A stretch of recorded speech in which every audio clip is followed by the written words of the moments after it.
ప్రస్తుతం మనతో పాటు మర్రి రాజశేఖర రెడ్డి గారు ఉన్నారు, వారితో మాట్లాడదాం. ఈ రోజు కమిషనర్ని కలిసి ఏమని వినతి పత్రం ఇచ్చారు? ఇది ముఖ్యంగా ప్రజల సమస్యలమ్మా.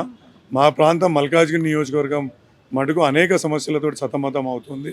ప్రతి దగ్గర రోడ్లు, డ్రైన్లు ఇబ్బందికరమైన పరిస్థితి ఉంది. కాబట్టి దానికి సంబంధించే రిప్రజెంటేషన్ ఇవ్వడం కూడా జరిగింది. ఇప్పటికీ కమిషనర్ గారికి ఇది 7వసారి నేను రిప్రజెంటేషన్ ప్రతి ఒక్క సమస్యని తీసుకొచ్చి వాళ్ళకి ఇచ్చిన. ఇప్పుడు సిఆర్ఎంపీ రోడ్స్ ఉన్నాయి.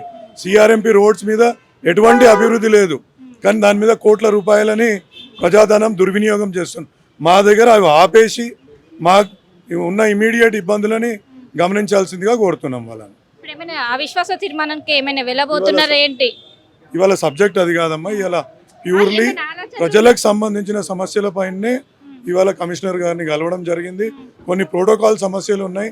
ఇప్పుడు కొందరు డీసీలు మా ఫోన్లు కూడా ఎత్తని పరిస్థితి ఉంది. వాటిపైనే కమిషనర్ గారికి చెప్పడం జరిగింది, కానీ మిగతా ఇంకా ఏ కార్యక్రమం పెట్టే ఆలోచన ఉందా? దీనికి మీరేమంటారు?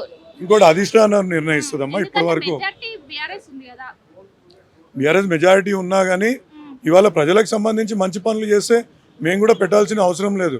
ఇంద్రమ్మ ఇండ్ల గురించి కానీ రేషన్ కార్డులని ఇప్పుడు వాళ్ళు వచ్చి డివిజన్ వారీగా మీటింగ్స్ పెడతా అన్నారు.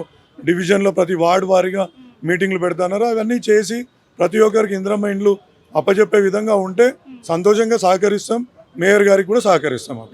సమస్యలు పరిష్కారం అవుతున్నాయా? ఏ విధంగా ఉంది? అది అవ్వట్లేదు అనేదే మెయిన్ ప్రధాన సమస్య. ఇవాళ మా నియోజకవర్గంలో అత్యంత వెనుకబడి ఉంది. ప్రతి ఒక్క దగ్గర ఇవాళ డ్రైన్లు, కొన్ని దగ్గర ఇప్పటికీ మట్టి రోడ్లు ఉన్నాయి. అంటే మీరు నమ్ముతారా, హైదరాబాద్ సిటీలో మా నియోజకవర్గంలో మట్టి రోడ్లు ఉన్నాయి.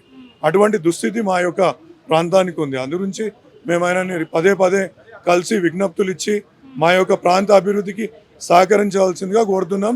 మేమందరం కూడా ఎమ్మెల్యేలను రావడం ఏంటంటే మొదటిగా ఆయనకు రిక్వెస్ట్ చేస్తున్నాం.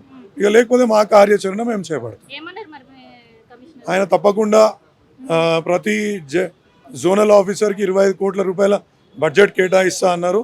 దాంట్లో నుంచి మన ప్రతి డివిజన్ కూడా ఇంత మొత్తం కేటాయించి ప్రయారిటీ పరంగా వర్కులు చేస్తామని కూడా చెప్పారు.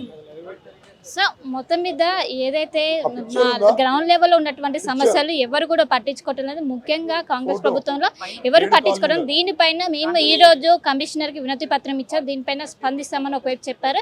ఇంకోవైపు అవిశ్వాస తీర్మానం సంబంధించి మా అధిష్టానం నిర్ణయం తీసుకుని మా చేతిలో ఏముండదు, దీనిపైన అధిష్టానంతో చర్చిస్తామంటూ ఒకవైపు మర్రి రాజశేఖర రెడ్డి ప్రస్తుతం మనతో చెప్తున్నారు. ప్రపంచంలో ఏ మూల ఏ క్షణం ఏం జరుగుతుందో వేగంగా తెలుసుకోవడానికి తొలి వెలుగు వాట్సాప్ ఛానల్ని ఫాలో చేయండి.